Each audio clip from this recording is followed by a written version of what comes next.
ప్రభునామమున మీకు అందరికీ శుభాలు తెలియజేస్తున్నాను.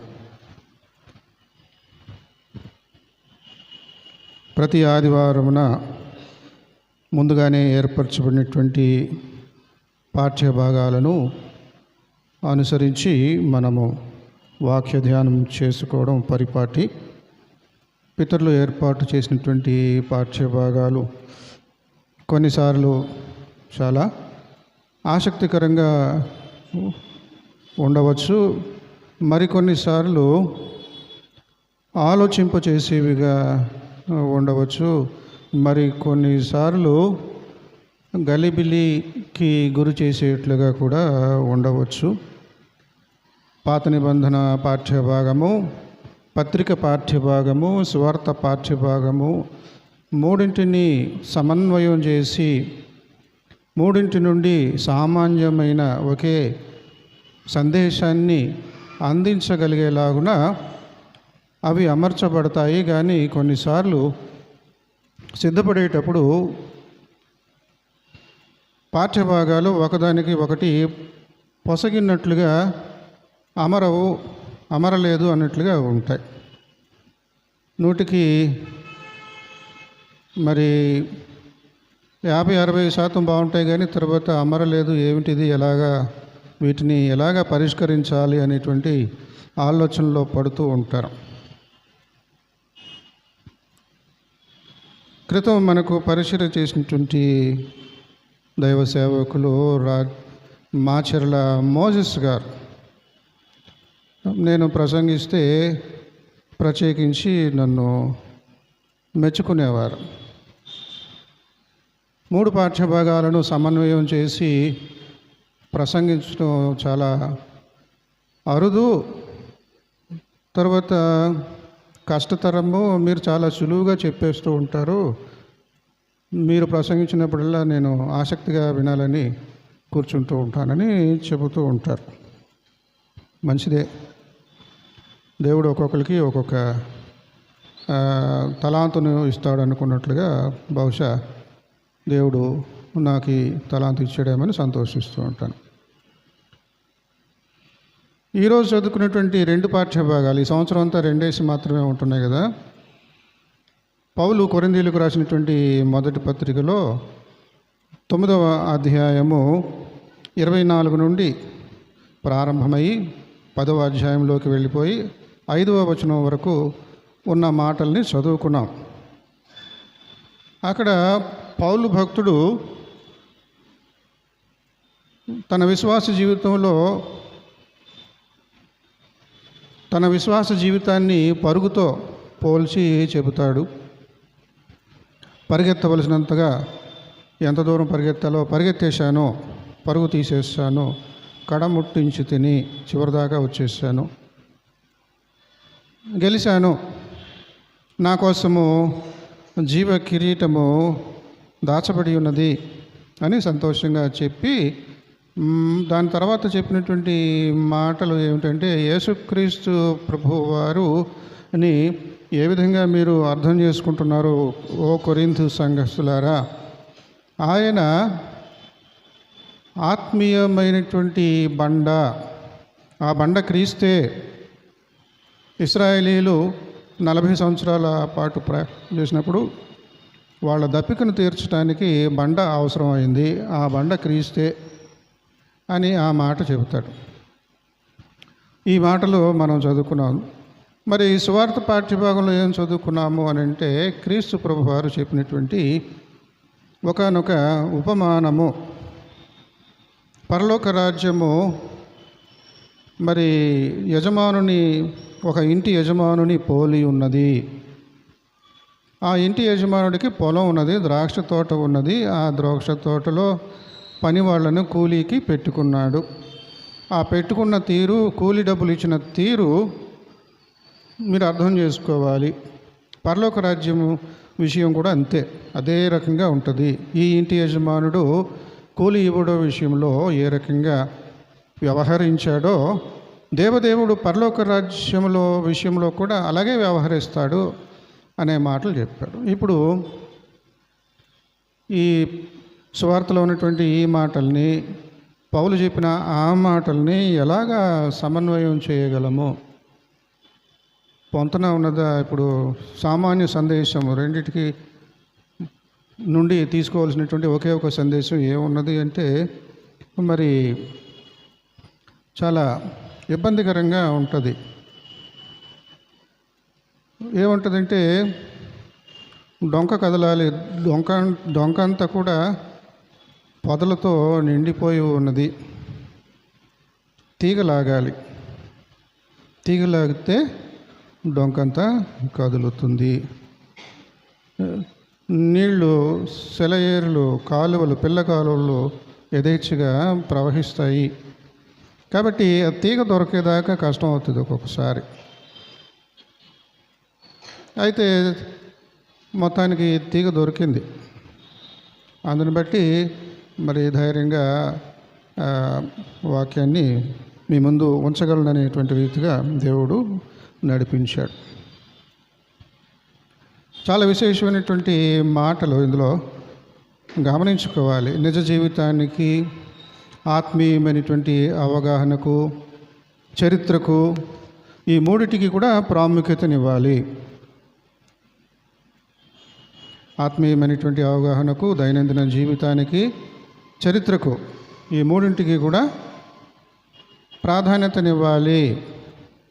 సరే, ఎక్కడ మొదలుపెట్టి ఎక్కడికి వెళ్ళాలనేటువంటి విధంగా మరి కొంచెం ఇబ్బందికరమైనటువంటి విధంగా ఉంటుంది. కానీ నా ప్రయత్నం నేను చేస్తాను.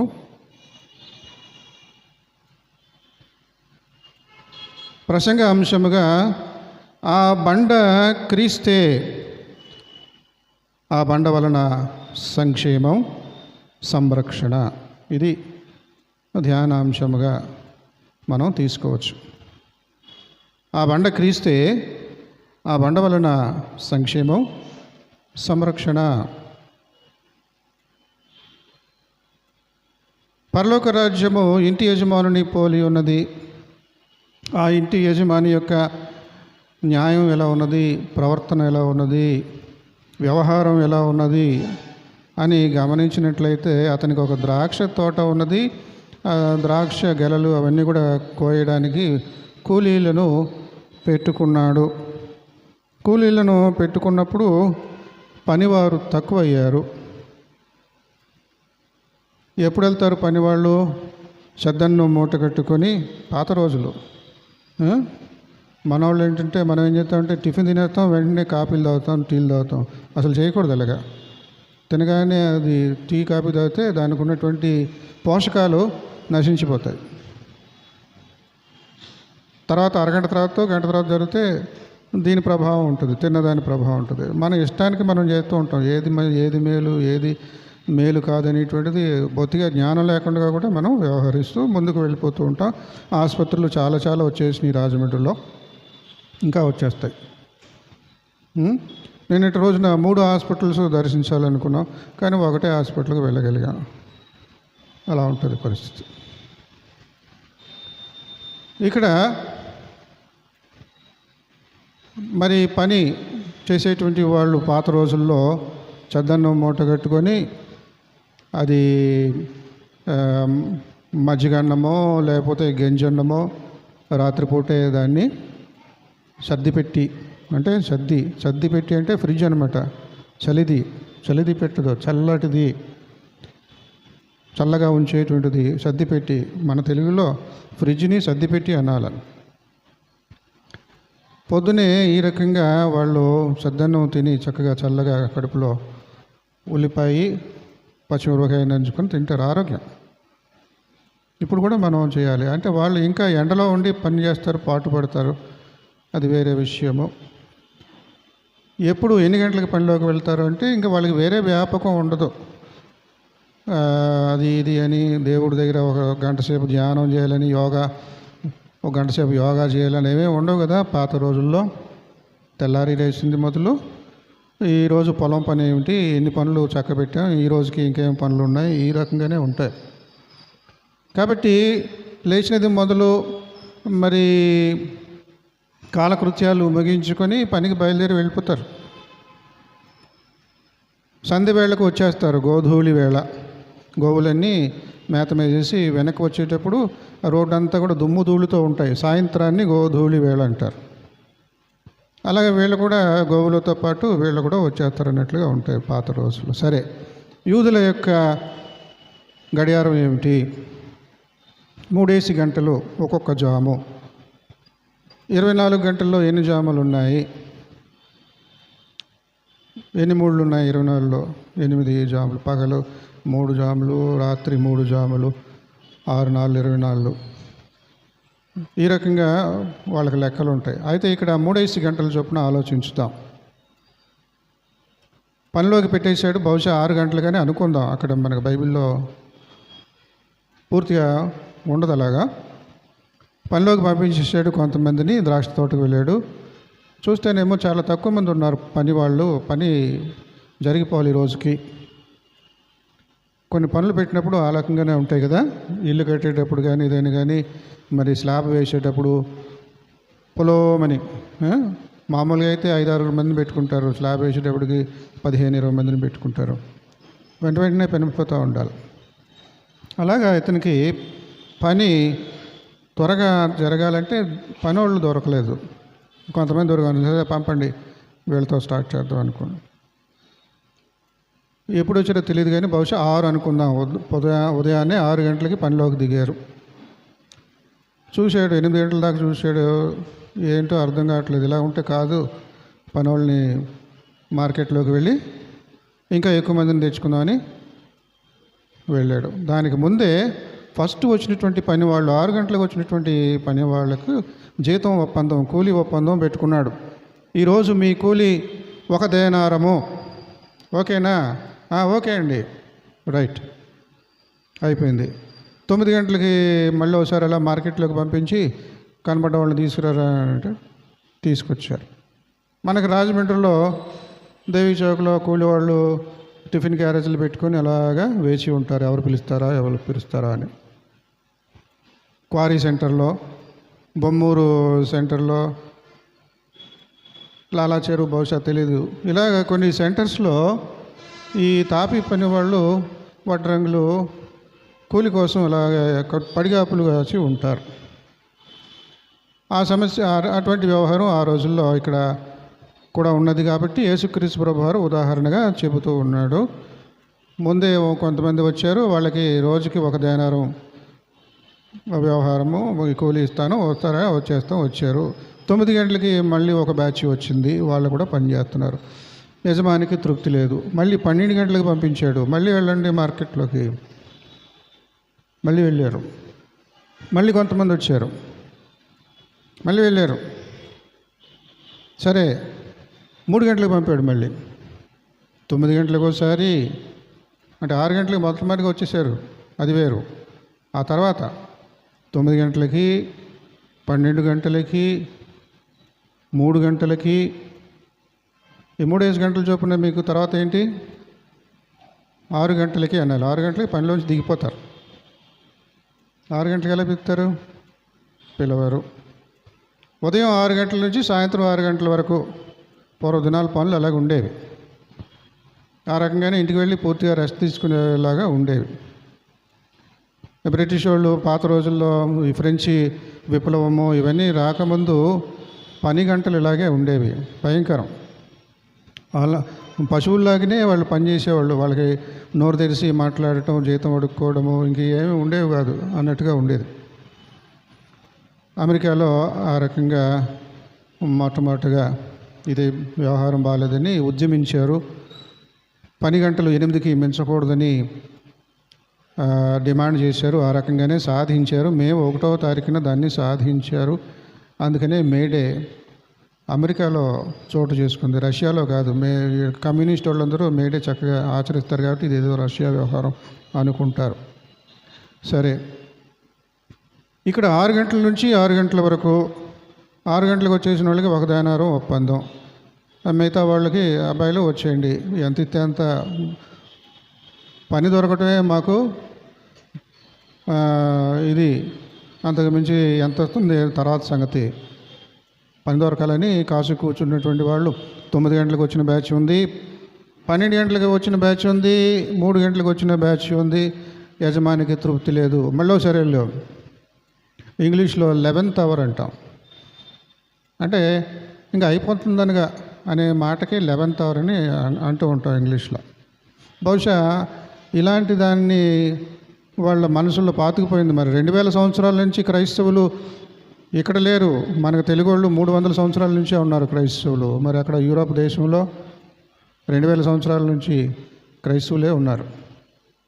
కాబట్టి ఈ బైబిల్ వ్యవహారాలు బాగా వాళ్ళకి జీర్ణించుకొని ఉన్నటువంటి వారు కాబట్టి ఈ 5 గంటలు అనేటువంటి మాట వాళ్ళకి ఏంటంటే 11th అవరు. ఇంకా ఆఖరి గడియలో వచ్చాడు.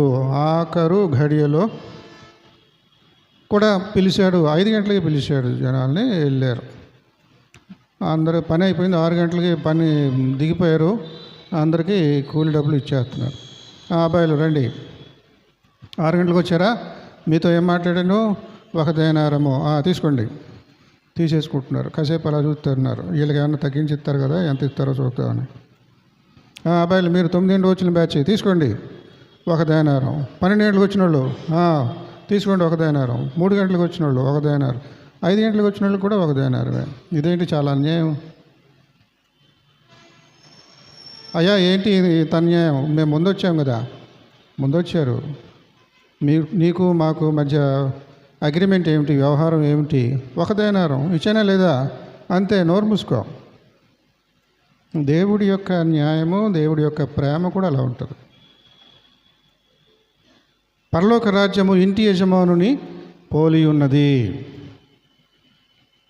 అంతగా తన ప్రేమను కనపరిచేటువంటి దేవుడుగా ఉన్నాడు. వీడికి ఎంత ప్రేమ, వీడికి ఎంత ప్రేమ, వీడికి ఎంత ప్రేమ కాదు. అక్కడ కూలి కోసం వాడు వెయిట్ చేస్తూ ఉన్నాడు. టిఫిన్ క్యారేజ్ పట్టుకొని మళ్ళీ లంచ్ టైంలో క్యారేజ్ తిందాం అన్నట్టుగా. అసలు లంచ్ టైంకి కూడా ఎవడో నన్ను పిలిచేవాడు లేడు. దేవి చౌక్లో, బొమ్మూరులో, శ్యామలా సెంటర్లో, క్వారీ సెంటర్లో, లాలా చెరువు సెంటర్లో వేచి ఉంటారు జనాలు. తాపీ మేస్తులు వడ్రంగిలో. జీవనం కావాలి, సంక్షేమం కావాలి, సంక్షేమ పథకాలు, పనికి ఆహారము, సంరక్షణ కావాలి, చక్కగా జీవితం, ఎటువంటి బాదరబందీలు లేకుండా. యుద్ధాలంటే బాదరబందీలు అనుకోవచ్చు. యుద్ధాలు లేనప్పుడు మరి సంతోషంగా జీవించగలిగేటువంటి కుటుంబాన్ని సాగించగలిగేలాగా ఉన్నదా మన సమాజం? బాదరబందీ లేకుండా సంరక్షణ, ఈ రెండు ఉండాలి. సంక్షేమము, సంరక్షణ ఉండాలి. సరే,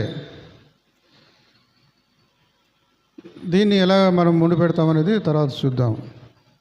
పత్రిక పాఠ్య భాగంలో పౌలు ఏం చెబుతూ ఉన్నాడు అని అంటే, నేను క్రీస్తు ప్రభుని పేరు చెప్పి చాలా నిస్వార్థమైనటువంటి మరి త్యాగపూరితమైనటువంటి పరిచర్య చేశానని నాకు నేనుగానే తృప్తి చెందుతున్నాను అనేటువంటి మాటలు అక్కడక్కడ పౌలు చెబుతూ ఉంటాడు. అయితే క్రైస్తవ జీవితం ఎలాంటిది, క్రైస్తవ పరిచర్య ఎలాంటిది అంటే పరుగు లాంటిది. ఎందుకు పరుగు అంటే పారిపోవడానికి కాదు, బహుమతి అందుకోవడం కోసం పరిగెత్తాలి. చివరిదాకా పరిగెత్తాలి. ఒలింపిక్ పోటీల్లో ఆయా దేశాల నుండి మంచి బాగా పరిగెత్తేటువంటి వాళ్ళని ఒలింపిక్స్కి తీసుకువెళ్తారు. ఒలింపిక్స్లో అక్కడ ప్రీ ఫైనల్స్ లాగా సెలక్షన్స్ ఉంటాయి. ఇదిగో ఇంత స్పీడ్గా పరిగెత్తే వాళ్ళు లిమిట్ అని ఉంటుంది. దానికి కొంతమంది అక్కడ బరిలో 8 మంది పరిగెడతారు లాస్ట్లో. దానికి ముందుగా కొంతమందిని సెలెక్ట్ చేస్తారు. ఇదిగో ఇంత స్పీడ్ నుంచి ఉన్నటువంటి వాళ్ళని తీసుకోవాలి, అది ఇదని. అలాగా కొన్ని దేశాల వాళ్ళు సెలెక్ట్ చేశారు. మారథాన్ అంటే బాగా దూరం పరిగెట్టడం అనమాట. 2 కిలోమీటర్లు, 5 కిలోమీటర్లు పరిగెత్తే పందెం. అలా పరిగెడుతూనే ఉండాలి, గంట సేపు స్పీడ్గా పరిగెట్టినట్టుగా చేస్తూ ఉండాలి. అలాంటి పరుగు పందెంలో పరిగెడుతున్నారు చాలామంది, అందులో ఎక్కువ మంది ఉంటారు, మారథాన్ కాబట్టి ఎక్కువ మందికి అవకాశం ఇస్తారు అన్నట్లుగా ఉంటుంది. 1, 2, 3 స్థానాలు వచ్చేసినాయి, అంతవరకే బహుమతులు ఇస్తారు. ఇక మిగతా వాళ్ళు ఎప్పుడు ఆ గమ్యాన్ని చేరుకుంటే ఏంటి, గమ్యాన్ని చేరకపోతే ఏమిటి అన్నట్లుగా ఉంటుంది. పందెం కోసమే కదా, బహుమతి కోసమే కదా పరుగు. 1, 2, 3 వాళ్ళు అప్పటికే వెళ్ళిపోయారు. ఇక వెనకాల ఉన్న వాళ్ళకి వాళ్ళ ఇష్టం. అక్కడ చివరి దాకా వెళ్ళి నేను ఈ పరుగుని ముగించాను అని అనిపించుకోవచ్చు. ఎందుకు వచ్చినా కూడా ఇంకా అక్కడ ఆల్రెడీ 1, 2, 3 అయిపోయినాయి కదా, పరిగెత్తి ఏం సుఖం చివరి దాకా అని మధ్యలో ఆగిపోయినా అడిగేవాడు ఉన్నాడు. ఒక అతనికి పరిగెత్తడం కుదరలేదు పాప. అక్కడ ఒలింపిక్ అంటే కొన్ని వేల మందిని దాటుకుని అక్కడికి సెలక్షన్కి వచ్చినటువంటి వాళ్ళు, ప్రపంచంలో ఉన్నటువంటి కొన్ని వేల మందిని దాటుకొని వచ్చినటువంటి వాళ్ళు అక్కడ ఉంటారు. ఇతను ఏం చేశాడు, పరిగెడుతూనే ఉన్నాడు, చాలా టైం పట్టేస్తుంది, అలిసిపోతున్నాడు, అతనికి ఒకలాగా ఉన్నది, అయినా కూడా పరిగెడుతున్నాడు. ఏంటో వీళ్ళు పట్టుకుంటారు కదా మనకి విలేకరులు, వీళ్ళు దగ్గరికి వచ్చేసి పరిగెడతా అడుగుతూ ఉన్నారు, ఏ అబ్బాయి ఆగిపోవచ్చు కదా, నువ్వు అలసిపోతున్నావు, ఒకలాగా ఉన్నా, నీకు పని చేయట్లేదు అనుకుంటాను, ఇది సహకరించట్లేదు నీకు శరీరము, ఆగిపోవచ్చు కదా అంటే, లేదు నా దేశము ఈ పరుగు నేను పరిగెత్తడానికి పంపింది, నాకు ప్రైజ్ వచ్చిందా లేదా తర్వాత సంగతి. నా పరుగు కడముట్టించి తిని నా విశ్వాసము కాపాడుకుంటుని, నా కొరకు జీవ కిరీటము దాచబడి ఉన్నది. ఇక్కడ ఒలింపిక్స్లో ఇచ్చేటువంటి కిరీటము క్షయ కిరీటము, నశించిపోయే కిరీటము. ఒలీవ ఆకులు, ఒలీవ మొక్కను కిరీటంలాగా చుట్టి పెట్టేవాళ్ళు ఆ రోజుల్లో. గోల్డ్ మెడల్లో వ్యవహారం కాదు ఆ రోజుల్లో. కాబట్టి అది కొన్ని రోజుల తర్వాత ఏమవుతుంది, పేరైతే ఉంటుంది, ఇదిగో 4 సంవత్సరాలకి మళ్ళీ ఇంకొక పరుగు పందెం పెడతారు, ఈ 4 సంవత్సరాల దాకా ఇదిగో ఇతనికే ఫస్ట్ ప్రైజు అని చెప్పుకుంటారు, కానీ చూపించుకోవడానికి ఉండదు. ఎందుకని, అది కొన్ని రోజుల తర్వాత ఈ ఒలివ ఆకులు వాడిపోతాయి, క్షయమైపోతాయి. అక్షయమైనటువంటి జీవ కిరీటాన్ని నేను సాధించడానికి పరుగెట్టాను. నా కోసము మరి ఆ జీవ కిరీటము బహుమానము భద్రపరచబడి ఉన్నది అన్నట్లుగా మరి చక్కగా ఇక్కడ పౌలు భక్తుడు తెలియజేస్తున్నాడు. మనమైతే అక్షయముకు కిరీటమును పొందుటకు మితముగా ఉన్నాము. పరిగెత్తేవాడు కొన్ని డిసిప్లిన్గా ఉండాలి, డ్రిల్లు, ఎక్సర్సైజు, డయట్, ఇవన్నీ కూడా కరెక్ట్గా ఉండాలి, మితముగా ఉండాలి. ఎలా పడితే అలా ఉండకూడదు. టైంకి లేవాలి, టైంకి పడుకోవాలి, టైంకి పరిగెత్తాలి, పలానావి తినాలి, ఏది పడితే అది తినకూడదు, ఇలాంటివన్నీ ఉంటాయి. అలా కాదు, నాకు ఇది ఇష్టం అది ఇష్టం అని అంటే కుదరదు. బ్యాడ్మింటన్లో మరి భారతదేశాన్ని పేరు సింధు విషయం అప్పుడప్పుడు చెప్తాను కదా, ఆమె పోటీలకు వెళ్ళినప్పుడు అసలు సెల్ ఫోనే వాడదు, పెట్టుకోదు అసలు. అది వారం రోజులైనా నెల రోజులైనా సరే అసలు దాని జోలికే వెళ్ళదు అన్నమాట, వదిలేసుకుంటుంది. ఏదైనా వ్యవహారం ఉంటే కుటుంబస్తులో లేకపోతే వేరే ఆఫీసుల వాళ్ళు అక్కడ ఉన్నటువంటి హోటల్కి ఫోన్ చేయడమో ఏదో ఇలా చేస్తారు. ముఖ్యమైనటువంటి విషయం అయితేనే కదా ఫోన్ చేస్తారు. అలా, అంతేగాని మనమైతే ఊసులాడుతూ ఉంటాం వాట్సాప్లో. తెల్లారలేసింది, పడుకునేటప్పుడు కూడా మళ్ళీ కళ్ళు తెరవగానే సెల్ ఆన్ చేయకపోతేనే కానీ మనకి ఏం చేయాలో తోయదు కదా. మితముగా ఉండాలి, పరిగెత్తేవాడికి నియమ నిబంధనలు ఉండాలి. అవన్నీ నేను పాటించాను, సమర్థవంతంగా పరిగెత్తాను. అలాంటి పరుగులో మీరు కూడా ఉన్నారు. మనము సాధించేది ఇక్కడ 4 సంవత్సరాలకు ఒకసారి వచ్చేటువంటి ఒలింపిక్లో గెలుచుకునేటువంటి ఆ ఒలీవ కొమ్మతో చేసినటువంటి కిరీటము కాదు, అది క్షయమైపోతుంది. మనకు అక్షయమైనటువంటి కిరీటమున్నది. కిరీటాన్ని రాజుల యొక్క కిరీటాన్ని పొదిగేవారు, విలువైనటువంటి రాళ్లతో పొదిగేటువంటి వారు. అర్థమవుతుందమ్మా? దేంతో పొదిగేవారు? విలువైనటువంటి రాళ్లతో పొదిగేవారు. ఎన్ని రాళ్ళు ఉన్నాయి? విలువైనటువంటి రాళ్ళు ఎన్ని రత్నాలు ఉన్నాయి? చాలా చాలా రత్నాలు ఉన్నాయి. విలువైనటువంటి రత్నాలు 9 ఉన్నాయి, నవరత్నాలు. అవునా కదా? కానీ నవరత్నాలు లిస్టు చెప్పమంటే తారుమారుగా ఒకలా చెప్తారు, ఇంకోలాగా చెప్తారు. చెప్పినవన్నీ ఇందులో ఉన్నవి అందులో కొన్ని 1-2 ఉండవు, ఇందులో ఉన్నవి ఇంకో దాంట్లో ఉండవు అన్నట్టుగా ఉంటుంది నవరత్నాలు. సాంప్రదాయబద్ధంగా నవరత్నాలు ఉన్నాయి. వాటిని మరి చక్కగా మనం చదువుకునేటువంటి వాళ్ళకి వాటి యొక్క వివరాలు తెలుస్తాయి. మౌక్తికం అంటే ముత్యం అన్నమాట. మొట్టమొదటి రత్నము. ఇది సాంప్రదాయకమైనటువంటి 9 లిస్టు. ఇవి కాకుండా కొంతమంది అటు ఇటుగా వేరే వేరే పేర్లు కూడా పెడుతూ ఉంటారు. మౌక్తికము, పద్మరాగము, వజ్రము, ప్రవాళము, మరకతము, నీలము, గోమేధికము, పుష్యరాగము, వైడూర్యము. ఇవి 9 విలువైనటువంటి రాళ్ళు. అంటే రాళ్ళు ఎక్కడుంటాయి? మట్టిలో ఉంటాయి. మన్ను, మినరల్స్ అని కూడా వీటికి ఇంకొక పేరు ఉంది. ఈ రాళ్లను మినరల్స్ అని కూడా అంటారు. మన్ను నుండి మట్టి నుండి వచ్చింది. మట్టిలో మాణిక్యము, మట్టిలో ఉన్నటువంటి విలువైనటువంటి రాళ్ళు. ఆ విలువైనటువంటి రాళ్లతో పొదిగినటువంటి కిరీటాను కరోనా అంటే కిరీటము. ఈ కరోనాని నెత్తి మీద పెట్టుకుంటారు, కిరీటాన్ని. కరోనా పురుగు కిరీటం షేప్లో ఉందని దానికి ఆ పేరు వచ్చింది. కరోనా మనకి ఉన్నాయి కదా, 5 ఏళ్ల క్రితం అనుభవించాం. ఆ క్రిమి షేప్ ఎలా ఉంటుందంటే కిరీటం షేప్ లాగా ఉంటుందని దానికి ఆ పేరు పెట్టారు. 9 ముఖ్యంగా నవరత్న ఖచిత కిరీటము, రాళ్లతో పొది. నా పరుగు కడ ముట్టించి తిని నా విశ్వాసం కాపాడుకుంటే నా కోసం అక్షయమైనటువంటి కిరీటము ఉన్నది. మనం అందరం కూడా దాన్ని పొందబోతూ ఉన్నాము. కాబట్టి మన కిరీటానికి ఉండే పొదగబడేటువంటి రాయి ఎలాంటి రాయి? ఈ నవరత్నాల మౌక్తికము, పద్మరాగము, వజ్రము, ప్రవాళము, మరకతము, నీలము, గోమేధికము, పుష్యరాగము, వైడూర్యము.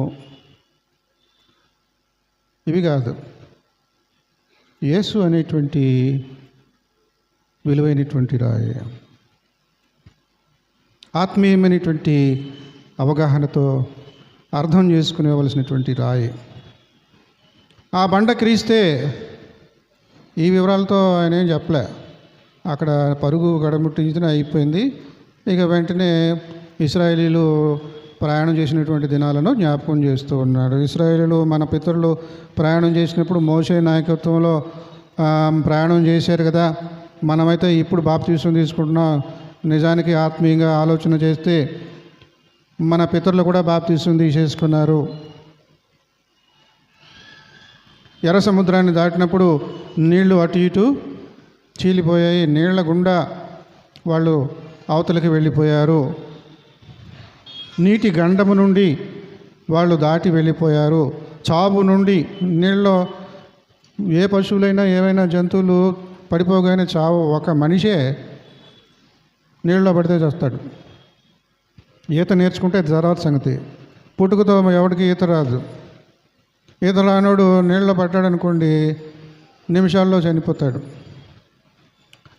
అటువంటిది ఈ ఎర్ర సముద్రము దాటినటువంటి మానవ జాతిలో ఏర్పరచబడినటువంటి ఈ ఇశ్రాయేలీలు,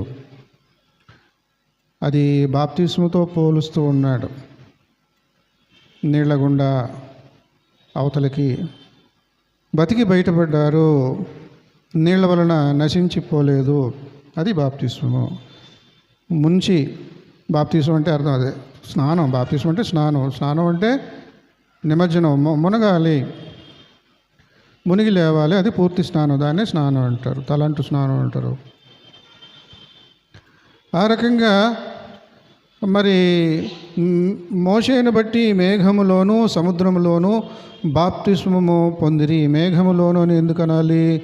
పరిశుద్ధాత్మ బాప్తిస్మం అనేటువంటిది ఒకటి ఉన్నది మనకి, ఆత్మీయమైనటువంటి 2 బాప్తిస్మాలు. ఒకటి నీవు నీళ్ళ ద్వారాను అగ్ని ద్వారాను రక్షింపబడాలి కనుక నీటి బాప్తిస్మం నీకు అవసరము, పరిశుద్ధాత్మ బాప్తిస్మం నీకు అవసరం అన్నట్లుగా బైబిల్ గ్రంథంలో మనం చదువుతాం. క్రొత్త నిబంధనలో మేఘము మరి ఏంటి అని అంటే, పగలు మరి మబ్బు నీడనిచ్చేటువంటి మేఘం ఉండేది, రాత్రి వెలుతురునిచ్చేటువంటి మేఘం ఉండేది. ఈ రకంగా వాళ్ళ యొక్క అవసరాన్ని దేవుడు ఈ 40 సంవత్సరాల ప్రయాణంలో తీర్చాడని వాళ్ళ గాథలు తెలియజేస్తూ ఉన్నాయి. కాబట్టి మేఘం ఎక్కడ ఉంటుంది? మనకంటే పైన ఉంటుంది, కింద ఉండదు, పక్కన ఉండదు. ఆ విధంగా మేఘం క్రింద, మేఘంలో, ఎందుకంటే నీటిలో అంటున్నాం కదా, స్నానం చేయాలంటే మునగాలంటే లో, నీటిలో, అలాగా మేఘములో అన్నట్లుగా మేఘమంతా కూడా వాళ్ళని ఆవరించింది. మేఘంలో వాళ్ళు ప్రయాణిస్తూ ఉన్నారు, వెలుతురులో ప్రయాణిస్తున్నారు, అగ్నిలో ప్రయాణిస్తూ ఉన్నారు అన్నట్లుగా ఉంది. అందరూ ఆత్మ సంబంధమైన ఒకే ఆహారము భుజించిరి. మన్నా తిన్నారు, పైనుండి వచ్చినటువంటి ఆహారం.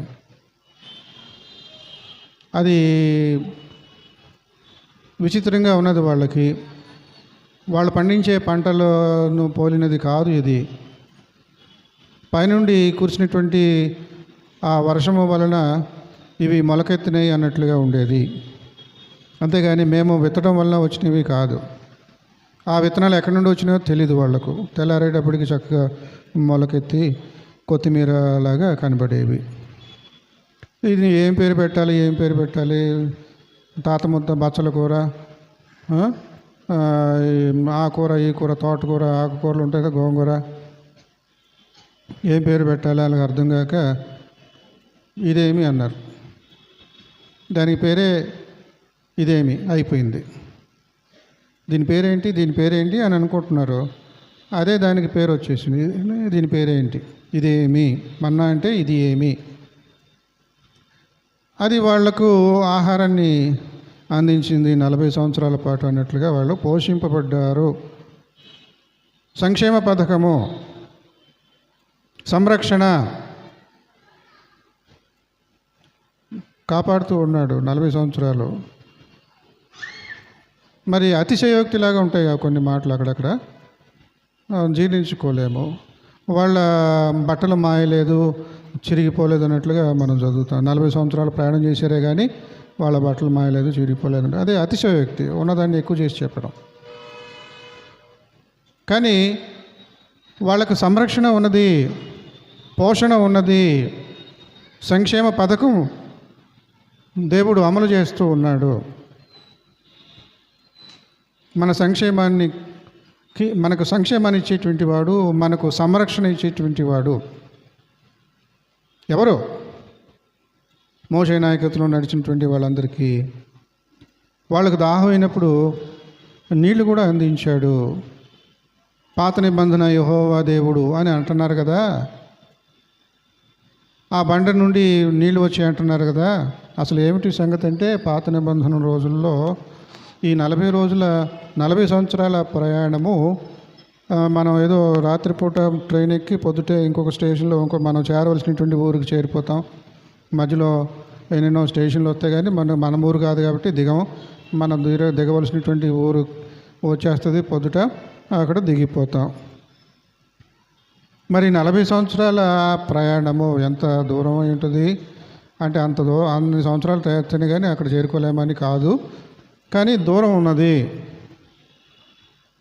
ఇంత దూరాన్ని లక్షల మంది ప్రయాణంలాగా పెట్టుకొని వెళ్ళాలి అని అంటే ఆషామాషి కాదు.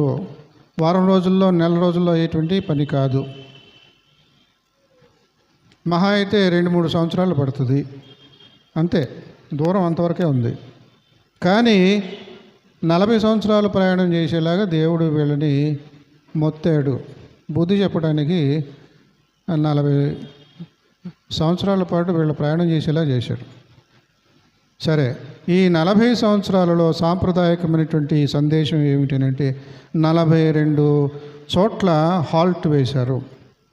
42 సంవత్సరాలలో, సంవత్సరానికి ఒక చోట అని కాదు కానీ మొత్తానికి సుమారుగా 42 చోట్ల హాల్ట్ వేశారు.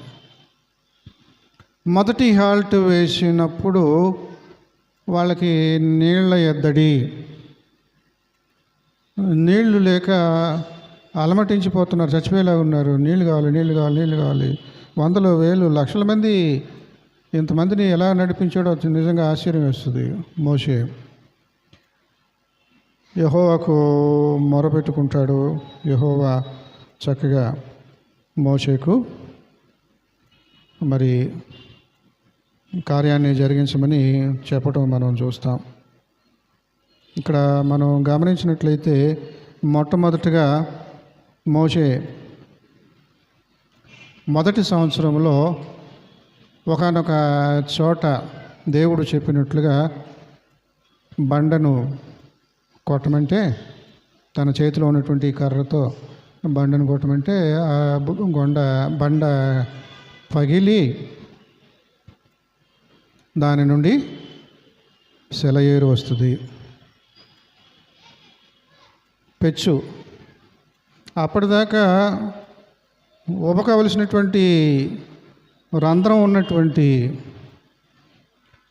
కొండ ప్రాంతము, ఒక బండ ఫలానా చోట నువ్వు కొట్టు అని అంటే దాన్ని పెచ్చులు కొట్టినట్టుగా, మనం కూల్ డ్రింక్ తాగేటప్పుడు పెచ్చు ఇలా తీస్తాం కదా, మూత తీస్తాం కదా, అలాగా. అప్పటిదాకా దానిలో అణిగి ఉన్నటువంటి జీవజలము జనాలకు తెలియదు. జీవజలము అని అంటే వర్షం వలన వచ్చేటువంటి జలము కాదు. వర్షం వలన వచ్చే జలం అంటే ఆ వర్షం వచ్చినంతసేపే ఆ నీళ్లు ఉంటాయి. జీవజలం అంటే అది కాదు. సంవత్సరంలో 365 రోజులు వచ్చేటువంటి నీళ్లను జీవజలము అంటారు. ఎందుకంటే 365 రోజులు కూడా, సంవత్సరం అంతా కూడా సెలయేరుగా పారుతూ ఉంటుంది. అటువంటిది ఇప్పుడు అక్కడ ఈ బండను కొట్టడం వలన ప్రత్యక్షమైంది. రెఫీదీము దగ్గర ఈ సంఘటన మొదటి సంవత్సరంలో జరిగింది. అప్పటికే వీళ్ళు 11 హాల్ట్లు, ఇది 11వ హాల్ట్ దగ్గర జరిగినటువంటి అద్భుతము. వాళ్ళ ప్రయాణంలో 42 హాల్ట్లు వేశారన్నాం కదా, 42 చోట్ల ఆగారు ప్రయాణంలో. పాళ్ళెము అని అంటాం, ఎన్క్యాంప్మెంట్. వాళ్ళు అక్కడ ఉండిపోతారు, కొన్ని వారాలు, నెలల పాటు ఉండిపోతారు, లేదా సంవత్సరాల పాటు ఉండిపోతారు. మళ్ళీ పుంజుకుంటారు, శక్తిని పుంజుకుంటారు. అప్పటిదాకా చుట్టుప్రక్కల ఉన్నటువంటి ఆ పొలాలు కానీ ఇది కానీ అవన్నీ ఏమైనా ఉంటే వాళ్ళకి సమీపంలో ఉంటే వాటి ఆహారాన్ని తింటూ ఉంటారు. కొన్నిసార్లు అది కూడా దొరకనప్పుడు మన్నా దేవుడు కురిపించేవాడు. ఈ రకంగా ఉండేది.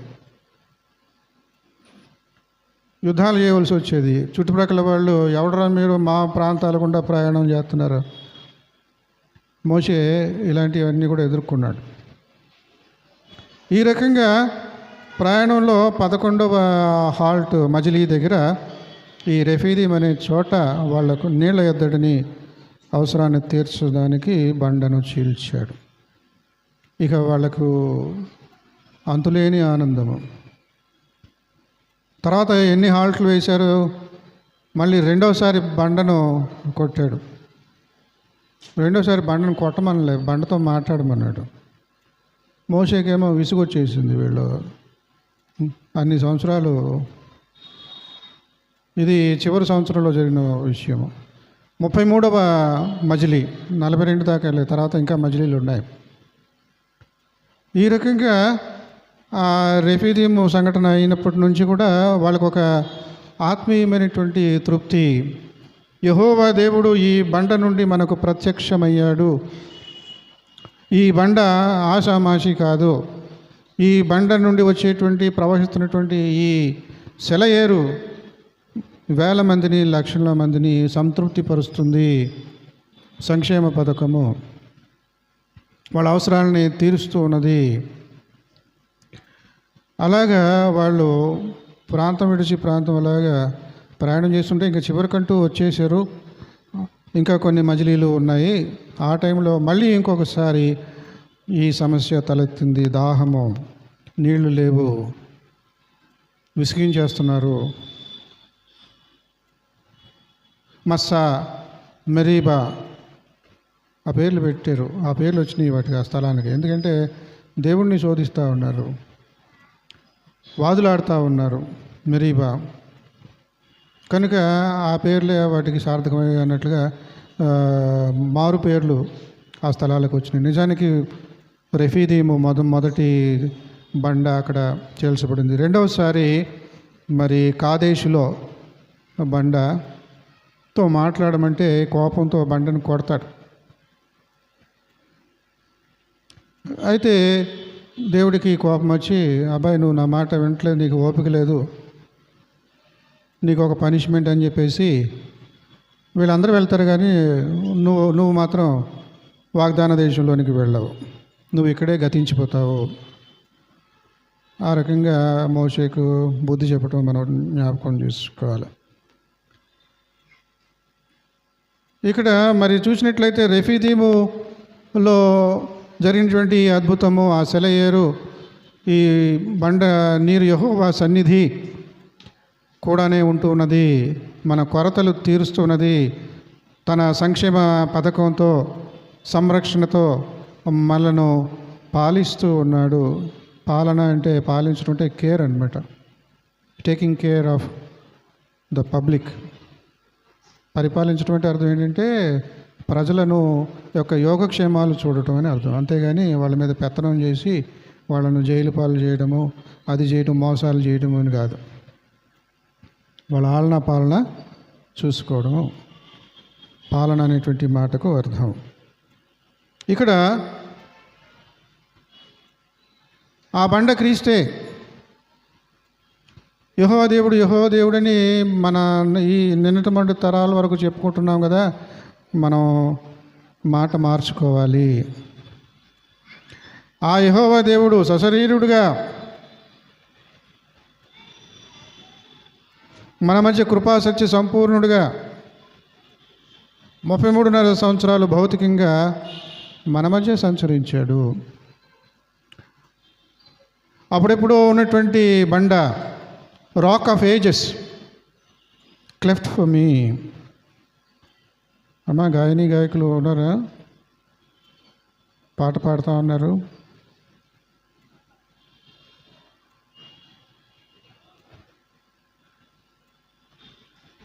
రచయిత ఉన్నాడు కానీ గాయకులు లేరు.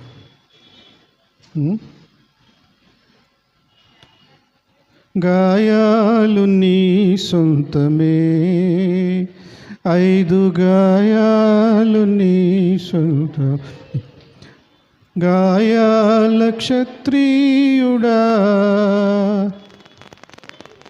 గొర్రె పిల్ల దేవుడా. కాబట్టి లోక పాపమును మోసుకొని పోవు దేవుని గొర్రెపిల్లగా వచ్చాడు. ఆ గొర్రెపిల్ల రక్తము వలననే మనకు రక్షణ అని ఆత్మీయమైనటువంటి అవగాహన. మరి గాయాలు, క్షత్రియుడు, గాయపడేటువంటి వాడిని క్షత్రియుడు అంటారు. రాజులను క్షత్రియులు అంటారు. ఎందుకంటే వాళ్ళు గాయపడతారు, ప్రజల కోసం గాయపడతారు, ప్రజల క్షేమం కోసం గాయపడతారు. కాబట్టి వాళ్ళు క్షత్రియులు. ఈ రోజుల్లో కాదు సుమా, పాత రోజుల్లో రాజులు అని అంటే తన ప్రజల కోసం గాయపడేటువంటి వారుగా ఉండేవారు. కాబట్టి వాళ్ళను క్షత్రియులు, గాయపడేటువంటి వారు అని పిలుచుకునేవారు. ఈ లోకమంతటికి క్షత్రియుడు ఎవడు? మన కోసం గాయపడేటువంటి వాడు ఎవడో? గాయాల క్షత్రియుడా, గొర్రె పిల్ల దేవుడా. గాయాలు నీ సొంతం. మా కోసం గాయపడడానికి వచ్చావు. మేము నిన్ను గాయం చేసాము కాబట్టి నీ గాయాలు కాదు, మా కోసం గాయపడడానికి నువ్వు వచ్చావు. ఈ రకంగా ఆ బండ క్రీస్తే. చీల్చబడినటువంటి ఆ బండ క్రీస్తే. మేకులతో చీల్చబడినటువంటి ఆ బండ క్రీస్తే. 5 గాయాలు పొందినటువంటి ఆ బండ క్రీస్తే. మనకు ఏ బండ కావాలి, ఏ రాయి కావాలి? నవరత్నాలు కావాలా? సంక్షేమ పథకాలు? ఏ సంక్షేమం కావాలి? యెహోవా దేవుడు ఇచ్చేటువంటి సంక్షేమము యేసుక్రీస్తు. దేవదేవుడు సంక్షేమముగా, సంరక్షణగా అవతరించినటువంటి వాడు, మనలను తరింపజేసేటువంటి వాడు. కాబట్టి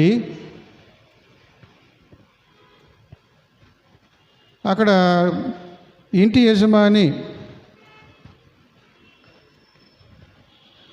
తోటలో పనిచేయడానికి, ద్రాక్ష తోటలో పనిచేయడానికి కూలి వాళ్ళను పెట్టుకున్నారు. ఆ రోజు కూలి కోసమని కూలి వాళ్ళు మార్కెట్లో వచ్చారు. దొరికిన వాళ్ళని తీసుకొని వెళ్ళిపోయారు. నాకు ఎంతమంది చాలనుకుని తీసుకెళ్ళిపోయారు. కానీ అక్కడ చాలలేదు. కూలి వాళ్ళు ఇంకా వెయిట్ చేస్తూ ఉన్నారు, పని దొరక్క. దేవుడి యొక్క సంక్షేమ పథకము, మన కొరతలు తీర్చేటువంటి సంక్షేమ పథకము. 6 గంటలకి నువ్వు కూలీలో చేరినా నువ్వు ఎంతకి ఒప్పందం? 1 దేనారము రోజు కూలి ఇచ్చేస్తాడు. ఆ 1 దేనారం కూలి కోసమే మిగతా వాళ్ళు కూడా వెయిట్ చేస్తూ ఉన్నారు. పిలిచేవాడు లేడు, కూలీకి తీసుకునేవాడు లేడు. 9 గంటలకి కొంతమందిని తీసుకున్నారు. ఇంకా ఉన్నారు, మాకు పని దొరకట్లేదు, సంక్షేమం కావాలి. మన దౌర్భాగ్యం ఏంటంటే మన రాష్ట్రంలో అనేక చోట్ల పేదలను ఉద్ధరించడానికి అది ఇది చేపడితే, మంచి పనులు చేపడితే వాటిని విమర్శిస్తారు. వాటిని అందకుండా చేస్తూ ఉంటారు, అందించకుండా పరిపాలిస్తూ ఉంటారు. ఎంత దౌర్భాగ్యమో! పరలోక రాజ్యంలో నువ్వు దేనితో పోలుస్తావు? ఇంటి యజమానుడు ఏ వ్యవహారం చేసేటువంటి ఇంటి యజమానుడు? మన దేవుడు ఎలాంటి వ్యవహారం చేస్తాడు? తన సంక్షేమ పథకం ప్రకారం ఏమిటి? నువ్వు 6 గంటలకు వచ్చినా నువ్వు నీ ఒప్పంద ప్రకారంగా 1 దేనారం ఇచ్చేస్తాడు. నువ్వు 9 గంటలకు వచ్చావు కదా, నీకు పని లేదు, పని కోసం వెతుకుతూ ఉన్నావు, లేట్గా వచ్చావు కాబట్టి నీకు జీతం తగ్గించేస్తాను అనను. నువ్వు పని కోసం పడిగాపులు పడుతూ ఉన్నావు. అదే జీతం కోసం నువ్వు ఆ టైం నుండి కూడా వేచి ఉంటూ ఉన్నావు, కానీ నీకు పిలిచేవాడు లేడు. నిన్ను 12 గంటలకి పిలుచుకున్నా కూడా 6 గంటలకి పిలుచుకున్న వాడికి ఇచ్చే జీతమే నీకు ఇచ్చేస్తాం. చివరికి 11th అవర్, 6 గంటలకు ముందు 5 గంటలు, 11th అవర్. అప్పుడు వచ్చినా కూడా మొట్టమొదటిగా 6 గంటలకు వచ్చిన వాడికి ఎంత జీతం ఇస్తానో అదే జీతం ఇచ్చేస్తాను. అది నా న్యాయము. ఇలాంటి న్యాయం మనుషులు ఎక్కడ చేయగలరు? చెయ్యాలి. అదే దైవ పాలన అంటే, అదే పరలోక రాజ్యం అంటే. దేవుని రాజ్యం మీ మధ్య ఉన్నదని యేసుక్రీస్తు ప్రభువారు చెప్పాడు అని అంటే ఇదే. దాన్ని అనుభవించాలి, దాన్ని గుర్తించగలగాలి, ఆ విధంగా జీవించాలని క్రీస్తు ప్రభువారు మన నుండి ఎదురు చూస్తూ ఉన్నాడు. అప్పుడెప్పుడు చీల్చబడినటువంటి ఆ బండ విషయమై ఆత్మీయమైనటువంటి అవగాహనతో దేవుని సన్నిధి వాళ్ళ ప్రయాణం అంతట్లో కూడా ఉన్నది. చీల్చబడినటువంటి ఆ బండ నుండి వచ్చినటువంటి ఆ నీళ్లు వాగ్దాన దేశంలోనికి వచ్చే వరకు కూడా మాకు అంది వచ్చాయి అనేటువంటి అవగాహనతో ఉన్నారు. అయిపోయింది, అది చరిత్ర, అది అయిపోయింది.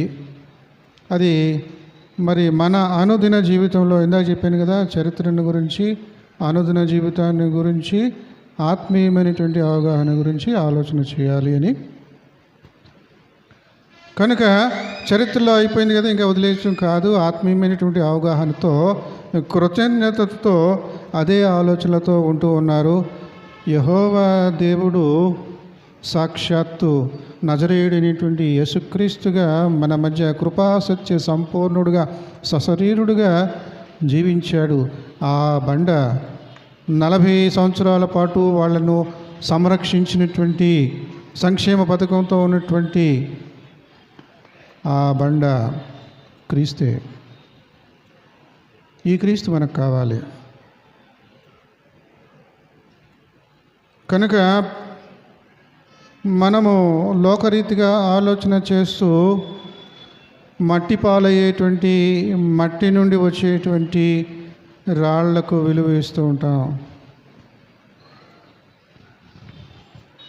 అంతే కదా? యేసుక్రీస్తు ప్రభువారు కూడా ఉన్నటువంటి శిష్యుల్ని ముద్దు పేరుతో పిలుస్తూ ఉండేవాడు. అది ఇది అని చెప్పేసి మనం అనుకోవాలి. ప్రత్యేకించి పేతురుని, ఒరే బండోడా బండోడా బండ రాయి, నీ విశ్వాసం అంత గట్టిది, నీ పట్టుదల అంత గట్టిది, నీ డిసిప్లిన్ అంత గట్టిది, దీని మీదే నా సంఘాన్ని కడతాను. విశ్వాసుల మీదనే, విశ్వాసం అనేటువంటి ఆ బండ మీదనే నా సంఘాన్ని కడతాను. బండోడా, పేతురు, పత్తర్ అని పిలిచేవాడు. కేఫా, వాళ్ళ భాషలో కేఫా అది వేరే అర్థం. కేఫా అంటే రాయి, ఇది సీమోను అతని పేరు. కేఫా అనేది రాయి వాళ్ళ భాషలో. గ్రీకు భాషలో పెట్రాస్, మనకు తెలుగులో పత్రం, హిందీలో పత్తర్, రాయి, బండ. ఈ బండోడు రాసిన 2 ఉత్తరాలు, పేతురు రాసిన మొదటి ఉత్తరం, 2వ ఉత్తరం చూసినట్లయితే మొదటి ఉత్తరంలో 2వ అధ్యాయంలో 4వ వచనం నుండి 8వ వచనం వరకు ఉన్నటువంటి మాటలు నేను చదువుతాను, శ్రద్ధగా వినండి. పేతురు రాసిన మొదటి పత్రిక 2వ అధ్యాయం 4 నుండి 8 వరకు. మనుషుల చేత విసర్జింపబడినను దేవుని దృష్టికి ఏర్పరచబడినది అమూల్యమును సజీవమునైన రాయియగు ప్రభువునొద్దకు వచ్చిన వారే. సజీవమైన రాయి అంటే నిర్జీవమైన రాయి ఏంటి? ఆత్మీయమైనటువంటి అవగాహనతో ఉంటే ఈ ప్రశ్నలు అడగము. సజీవంగా ఉన్న రాయి ఏంటి, నిర్జీవంగా ఉన్న రాయి ఏమిటని. సరే, దేవుని దృష్టికి ఏర్పరచబడినది అమూల్యమును సజీవమునైన రాయియగు ప్రభువునొద్దకు వచ్చిన వారై యేసుక్రీస్తు ద్వారా దేవునికి అనుకూలములకు ఆత్మ సంబంధమైన బలులు అర్పించుటకు పరిశుద్ధ యాజకులుగా ఉంటున్నట్లు మీరును సజీవమైన రాళ్లబళ్ళే నుండి ఆత్మ సంబంధమైన మందిరముగా కట్టబడుచున్నారు. మనం కూడా సజీవమైనటువంటి రాళ్లము. కొంతమంది రాయి చుట్టూ తిరుగుతూ ఉంటారు, రాయి దగ్గరికి విమానాల్లో ప్రయాణం చేసి వెళ్తూ ఉంటారు, రాయిని ముద్దు పెట్టుకోవాలనుకుంటారు. విగ్రహారాధన. ఇక్కడ మనకు కనిపించేటువంటి రాయిలో ఏమున్నది? ఆ రాయి కోసం తీర్థయాత్రలో ఇది మతపరమైనటువంటి యాత్రలు చేయడం వల్ల సుఖం ఏమిటి? దేవుడు ఆదాముకు ఒక రాయి ఇచ్చాడు. ఆ రాయి అబ్రహాముకు కూడా వచ్చింది. ఆ అబ్రహాము మాకు ఇచ్చాడు. చాలా పవిత్రమైనది. ఆ రాయిని పట్టుకొని దేవుని సన్నిధానం అంటే ఎలాగా? దేవుని సన్నిధి ఇక్కడ ఉన్నదంటే ఎలాగా? విగ్రహారాధన. యేసుక్రీస్తు ప్రభువుని గుర్తించగలగాలి, సజీవమైనటువంటి రాయిని గుర్తించగలగాలి. నిర్జీవమైనటువంటి ఈ భూమి మీద ఉన్నటువంటి నవరత్నాలు అవి కాదు, నవరత్న ఖచ్చితమైనటువంటి కరోనాలు కాదు, జీవ కిరీటాన్ని అందుకోవాలి మనము. మీరును సజీవమైన రాళ్ల వలె నుండి ఆత్మ సంబంధమైన మందిరముగా కట్టబడుచున్నారు. ఇదిగో నేను ముఖ్యమును ఏర్పరచబడినది అమూల్యమునగు మూలరాతిని సియోనులో స్థాపించుచున్నాను. ఆయన యందు విశ్వాసముంచువాడు ఏమాత్రము సిగ్గుపడడు అను మాట లేఖనమందు వ్రాయబడి ఉన్నది. విశ్వసించుచున్న మీకు ఆ అమూల్యమైన వాడు, విశ్వసింపని వారికైతే ఇల్లు కట్టువారు ఏ రాతిని నిషేధించిరో అదే మూలకు తలరాయి ఆయను, మరియు అది అడ్డురాయు అడ్డుబండయు ఆయను. క్రీస్తును అంగీకరించలేనటువంటి వారికి వారి యొక్క గతి అది. వాళ్ళకు అడ్డురాయిగా ఉంటుంది, అడ్డుబండగా ఉంటుంది. మనకైతే అది సజీవమైనటువంటి రాయిగా ఉంటుంది. ఆ రాయిని ఈ రాయిని ముద్దు పెట్టుకునేటువంటి పరిస్థితి కాదు మనకు. ఈ నవరత్నాల కోసం పాకులాడేటువంటి జీవితం ఉండకూడదు మనకు. మనకు సంక్షేమ పథకం ఉన్నది, దేవుని యొక్క సంక్షేమ పథకం ఉన్నది. అనాదిగా ఉన్నటువంటి ఆ బండను చీల్చితే దాని నుండి సెలయేర్లు పుట్టుకొచ్చాయి. క్రీస్తు ప్రభుని చీల్చితే రక్తము కారుతుంది, సెలయేర్లుగా కారుతుంది. ఆయుట ముంగి దొంగయు అశుద్ధుడ. ఆ ఊటలో, రక్తపు ఊటలో మునిగి ఆ దొంగ శుద్ధుడైపోయాడు. వాడి పాపమంతా కూడా పోయింది. ఆత్మీయమైనటువంటి అర్థము, వివరణ ఈ రకంగా ఉంటుంది. కాబట్టి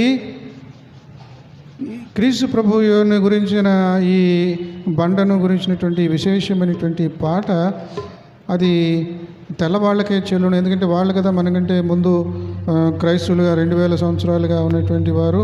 అందులో ఒకతను రాసినటువంటి పాట మనం పాడుకున్నాం. ఆంధ్ర క్రైస్తవ కీర్తనల్లో 342వ కీర్తన.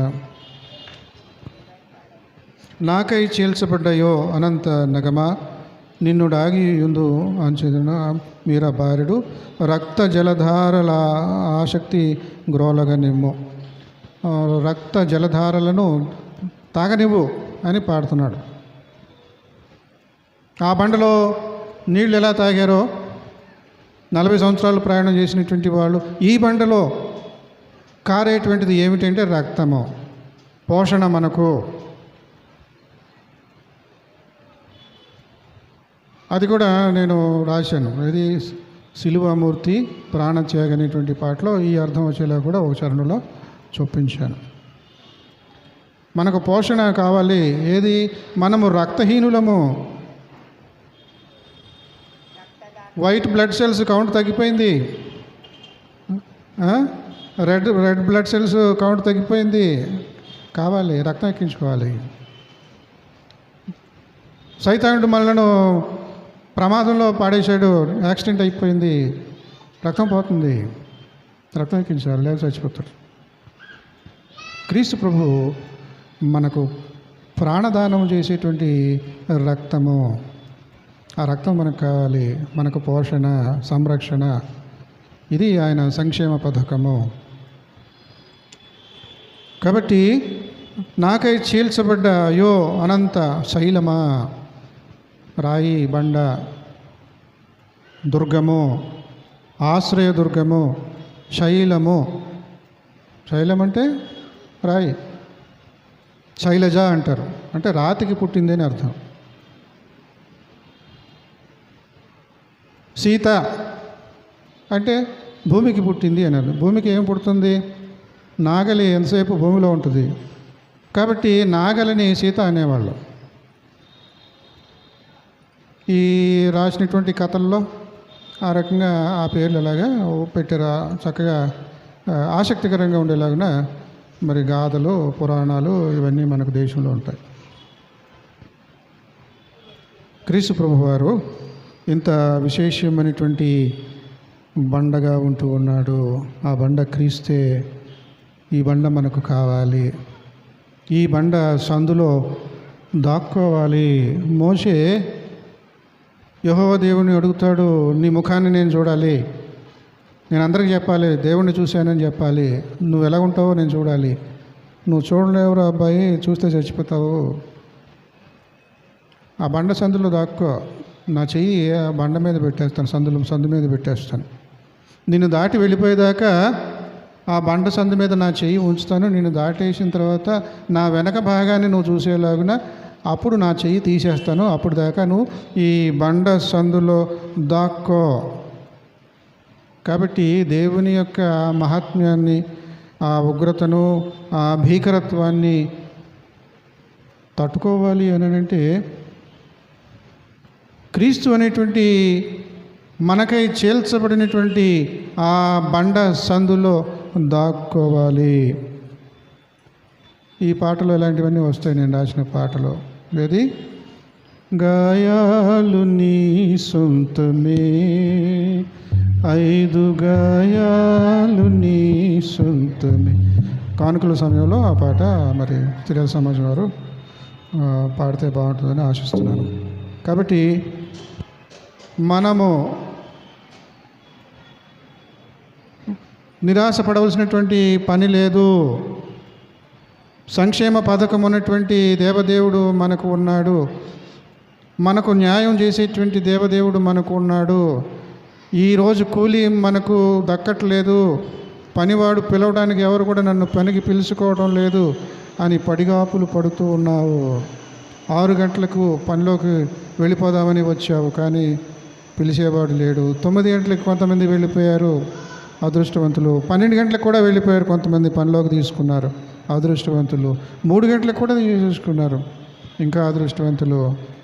అయినా కూడా ఆశ వదులుకోకు, చివరిదాకా నువ్వు అదే సెంటర్లో, దేవి చౌక్ సెంటర్లో ఉండు, అదే బొమ్మూరు సెంటర్లో ఉండు, అదే శ్యామలా సెంటర్లో ఉండు. ఓ వడ్రంగి, ఓ తాపీ పనివాడ, తాపీ మేస్త్రి. దైనందిన జీవితంలో ఈ ఉదాహరణ తీసుకుంటున్న ఆత్మీయమైనటువంటి అవగాహనతో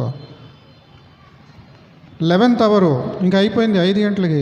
ఇంకా 5 గంటలకు తీసుకునే దేవుడు ఉన్నాడు మనకి. 5 గంటలకి మనకి జీతాన్ని కూలికి పెట్టుకునే దేవుడు ఉన్నాడు. 6 గంటలకు వచ్చినోడికి వచ్చిన కూలిని నీకు కూడా ఇచ్చేస్తాడు. ఏమి నీరసపడిపోకూడదు, భయపడకూడదు, పట్టుదల ఉండాలి, సాధించాలి. ప్రార్థనా శక్తి నాకు కావాలయ్యా. ఆ రకంగా మనం అడుగులు వేస్తూ ఉండాలి. ప్రార్థనా శక్తితో సాధించుకోవాలి. మనము సాయంత్రం 5 గంటల గడి దాకా ఉన్నామేమో, నిరాశపడాల్సినటువంటి పని లేదు. సంక్షేమ పథకం ఉన్నటువంటి దేవుడు ఎంత గొప్పవాడు. అందరికీ న్యాయాన్ని ఇచ్చేటువంటి ఆ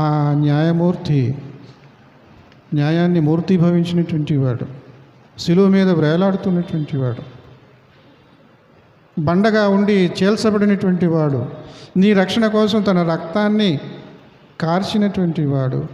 అదే నీకు పోషణ, అదే నీకు రక్షణ, అదే నీకు ప్రాణాధారము. కనుక ఈ విలువను గుర్తించి ఆ బండను మనము ఆశ్రయించాలి, కలిగి ఉన్నటువంటి వారముగా ఉండాలి. బండోడు చెప్పినటువంటి మాటలు విసర్జించారు కొంతమంది, కానీ అదే విసర్జించబడినటువంటి రాయి మూలకు తలరాయి అయింది. ఇల్లు కట్టువారు ఏ రాతిని నిషేధించిరో అదే మూలకు తలరాయి అయ్యను.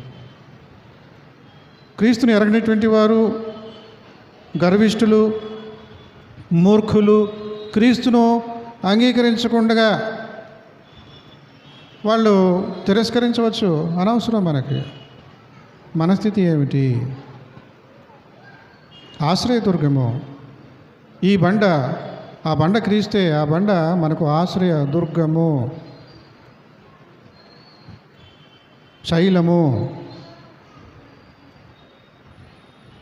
ఆ విధంగా మరి క్రీస్తును గురించినటువంటి విశేషము ఎరిగినటువంటి వారముగా, మనము కూడా విలువైనటువంటి వారముగా, సజీవమైనటువంటి రాళ్లముగా, మరి ఆత్మీయమైనటువంటి మందిరముగా, మీరును సజీవమైన రాళ్ల వలె నుండి ఆత్మ సంబంధమైన మందిరముగా కట్టబడుచున్నారు.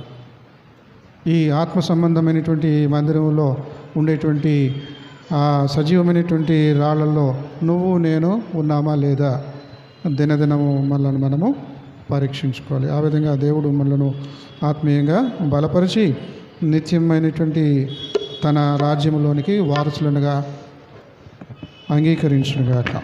సమస్త జ్ఞానములకు మించిన దేవుని సమాధానం యేసుక్రీస్తు వలన మీ హృదయములకు, మీ తలంపులకు కావలియుడునుగాక. ఆమేన్.